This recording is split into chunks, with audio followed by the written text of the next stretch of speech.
All right. Austin Clarke is the recipient of the Giller Prize, the Commonwealth Writers' Prize, and the Trillium Prize. Austin Clarke's work includes 11 novels, 6 short story collections, and 4 memoirs. Tonight, Austin will be reading from more. Please welcome Austin Clarke. I thought that my colleagues who preceded me were going to read for the whole night. But Wilson let me down. Ian let me down first. So I shall fill in the space.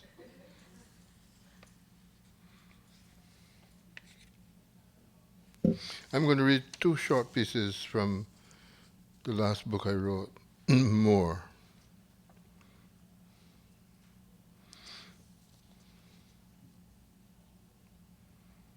And the significance of More with myself is that we both live in the same street, in the ghetto, Shooter Street. Of course, with the number of developers invading the territory, I doubt if you could call it anymore a ghetto street. But I prefer to refer to it that way.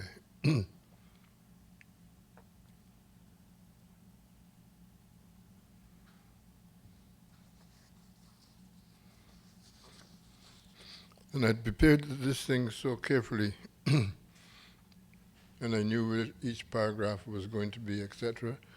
And now I can't find a page on which the paragraph is. The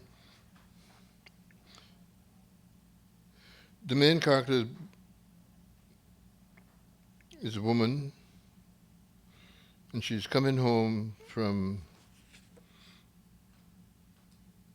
Eaton Center on Young Street. Turn left or east on Shooter. And just before she touches Sherburne, she's home in a basement apartment. The virtue of coming to these things live is that you're the first people to know that the book is set in a basement on Shooter, which actually is my basement. So a little thing that you could, on good authority, that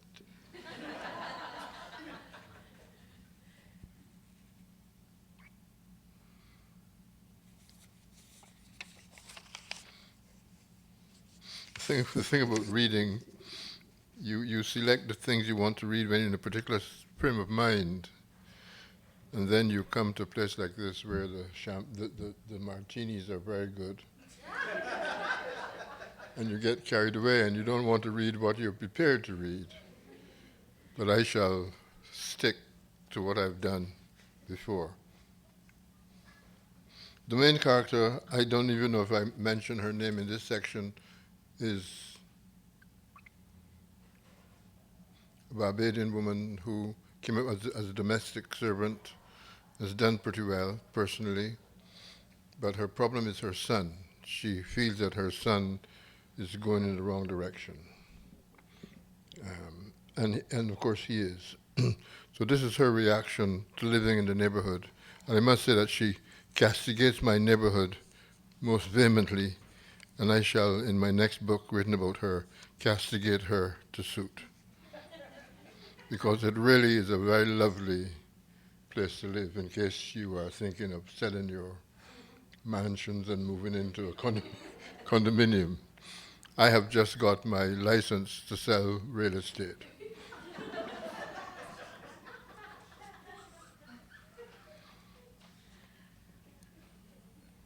Pop, pop, pop, pop, pop, pop, pop, pop, pop, pop, pop, pop, pop, pop. Guns are fired in this neighborhood more often than fireworks displays organized by the city hall. And these guns are in the hands of teenagers. Hardly do these kids live to be 20, and it scares me like hell when I hear that they carry guns to school. Teenagers having guns? My God.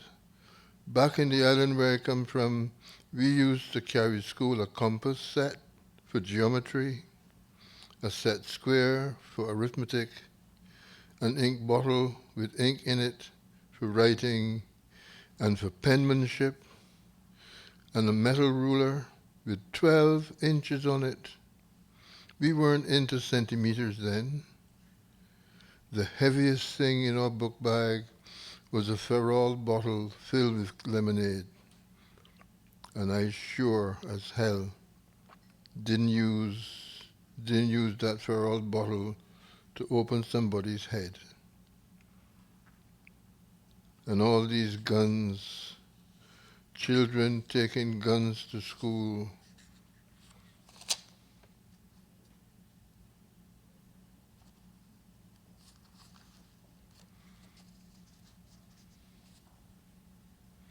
And missing their targets.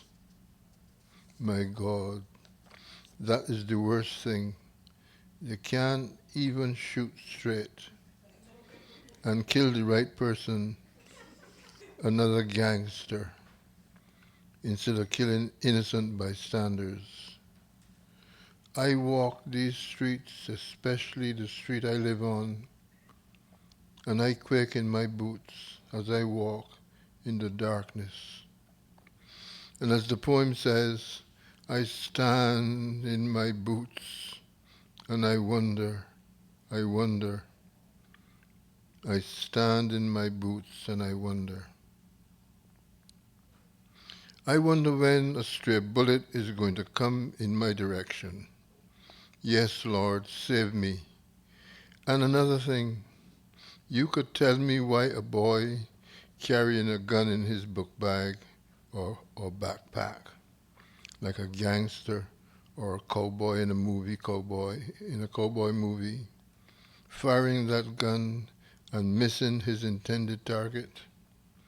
And instead of facing the music, he ran off like a blasted coward. You can explain this cowardice of gun-toting teenagers to me? You think that a boy carrying a gun in his backpack instead of a bottle of ink or milk or lemonade to drink for his lunch could? I can't go on. I can't take more of this violence. I'm scared to walk the streets even in broad daylight.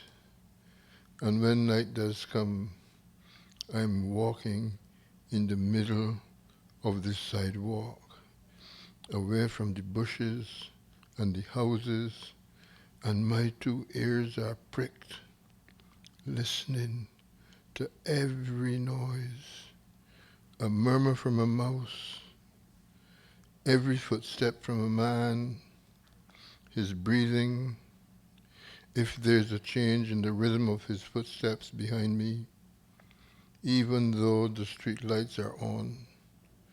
The way I see it, I am a woman walking in darkness, in the valley of the shadow of violence and guns and death. One night, I'm walking home. It is only 8 o'clock, but I am talking on my plastic cellular telephone, pretending I am talking to somebody. Talking loud, the street black. In front of me, not a soul. Behind me, not a soul.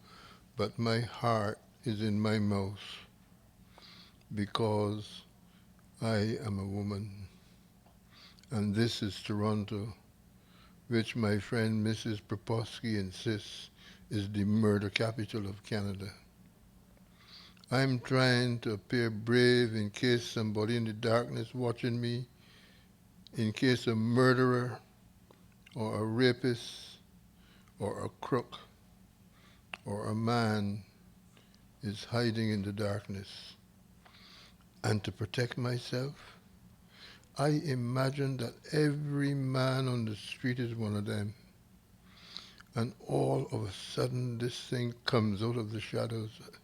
I froze. My skin turned suddenly cold. My heart stopped beating. Cold sweats now, girl.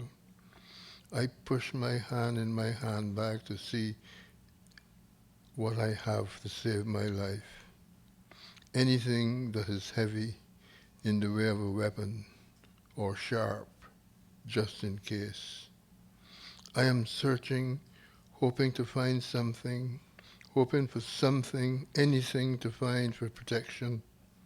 Not a nail file, not a blasted scissors, not even a razor blade, nor one of them afro combs to comb the knots out of my hair with.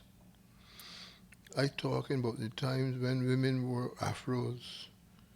Nothing.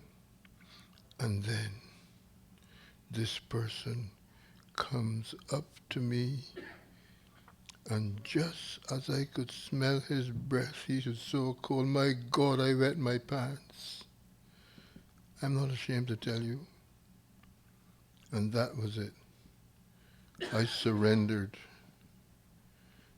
in my body and in my heart. I gave in. He got me now, boy. He got me now. And I even said to myself the answers to the questions I read in the Star, that a man like him would ask a woman he is about to assault and molest, and then murder. And when he spoke, he had such a nice voice. This nice voice. Would you happen, miss, to have a cigarette or some spare change for coffee? I not listening to him. My mind is on the condition I'm in. You know what I mean?